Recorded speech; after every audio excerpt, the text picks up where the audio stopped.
The following is a production of the University of Minnesota, driven to discover.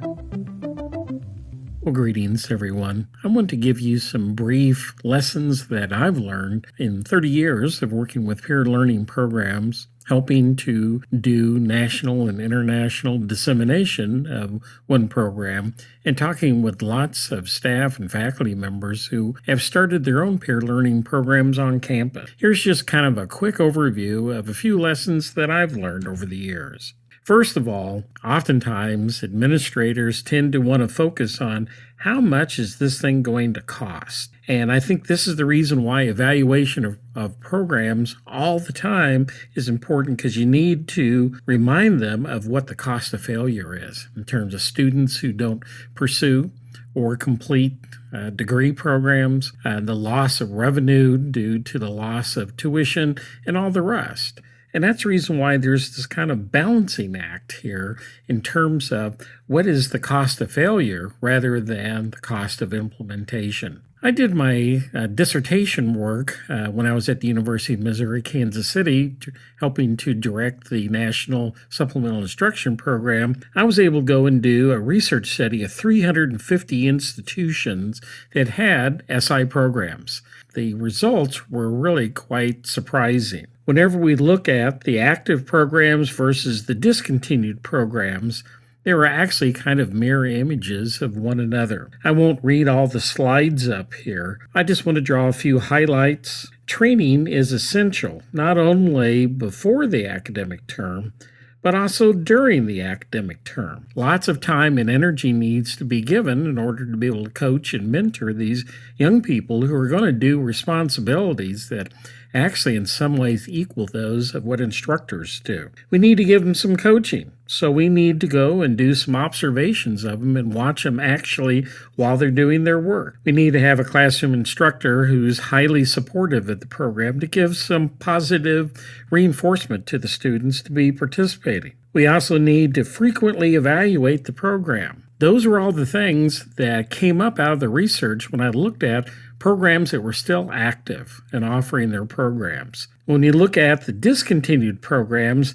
they're all nearly identical to the ones over on the left-hand side. If you don't do these kinds of things, well, that tends to correlate with a program that's discontinued. The most interesting one, I think, in some ways, is this final one down here. The trained person who was running the program leaves the institution. Somehow, and you'll see this pop up in another slide in a moment, sometimes administrators see this is David's program, or LaQuisha's program, or Fred's program, rather than the institution's program. In terms of participation options, well, there's lots of them. Some programs, well, there isn't any question about involvement because it's integrated inside of the class. Some programs actually make them go for a while till the first examination. Some end up requiring most weeks for them to participate. And then you see the other ones down here. Voluntary programs do have a weakness, and that is sometimes the students who most need to be at those sessions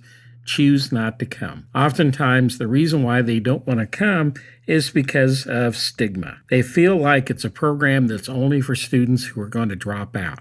Actually, the research is quite clear among all of these peer learning programs. They're an enhanced learning opportunity for any student, regardless of your academic preparation level. For students who have had a history of academic difficulty, it's really hard to voluntarily say, I need to get more help. They'd rather not go at all. This high institutional support is absolutely critical, both for the faculty member as well as the academic department. You want classes that have high rates of D's, F's, W's, and I's, but sometimes the class with the highest rate is not the class to go to if the faculty member is not going to provide positive reinforcement for students to take advantage of this as an enhancement to their learning, not just simply as a protection from getting a low grade in the class. The faculty member is absolutely key. She doesn't really need to say much of anything, just a few messages throughout the term, a few reminders that that person endorses this program and recommends for anyone to participate in it. You need to have ongoing professional development for the people who are leading these programs. First of all, to get initial training, then going off and seeing other programs in the area to learn lessons from them, and also going to the annual conference that's offered by most all the major national programs. We need to keep up with this. We need to reinforce for the administrators that this is actually their program. If you happen to leave who's been managing the program, you can be replaced. You can find people with the right qualifications. Provide them the same kinds of resources that you had, and the program can continue. I won't read all of the words up here on the slide, but there's lots of places to go for training. And also, once the program is established, also to go for certification of the program. Those two things going together can really help a program to continue to improve their quality. And here's just simply a short little list of some of the alphabet organizations that are out there. There's plenty of places. You'd like to have more information, just simply contact me and I can talk to you about those. It's absolutely critical that you evaluate your program every academic term that it's being offered. I could read off all the PowerPoint slides, but I just want to emphasize this one down here at the bottom. We need to build the case why, with such strict and difficult financial times, why is it the institution wants to invest? For everything they invest in, they have to tell two things no. You need to build the case with evidence on why your peer-listed program, your PAL program, is a good place to invest funds whenever things are difficult on trying to find enough budget. You need to anticipate future needs.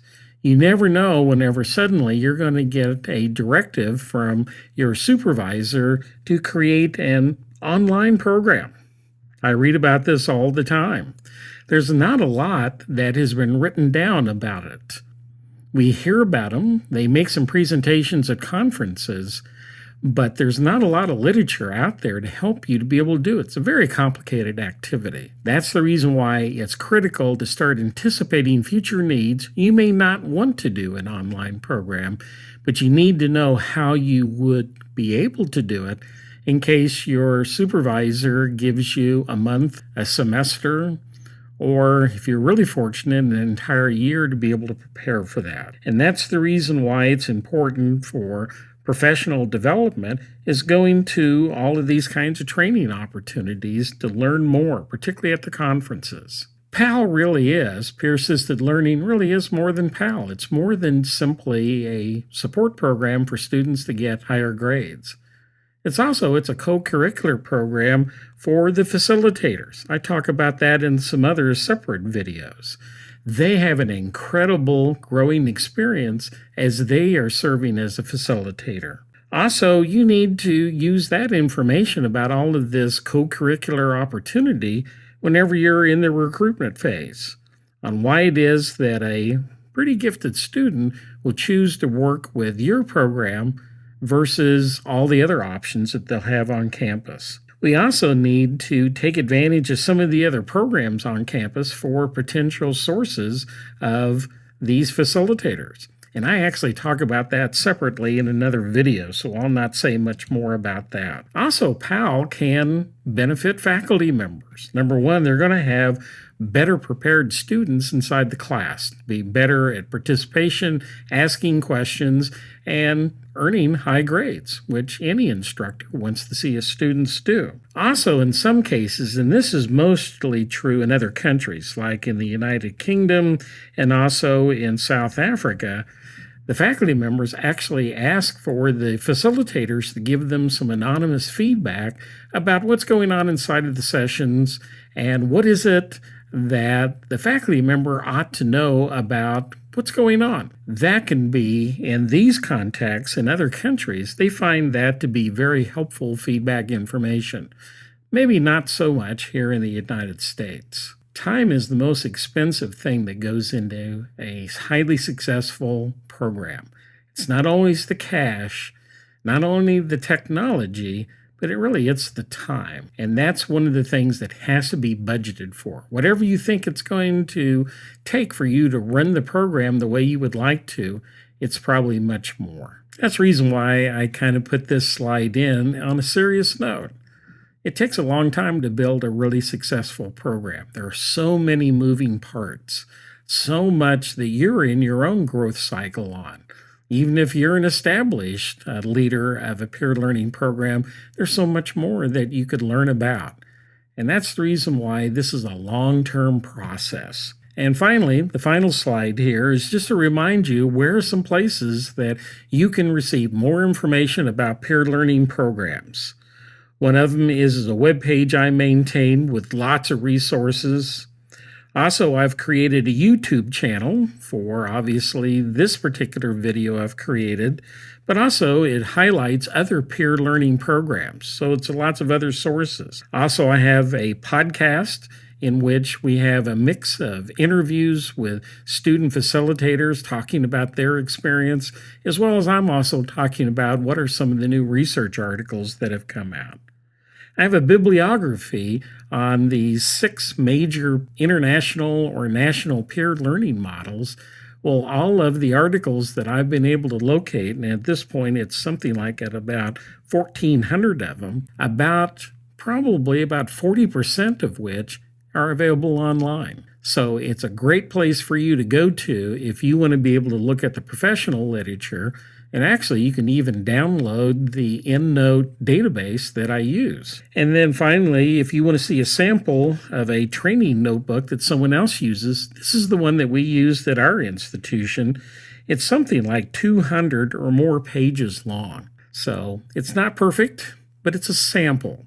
And you might want to take a look at it to integrate some of the useful parts into your own program. Give me a call on the phone. This is the general website, and also send me an email.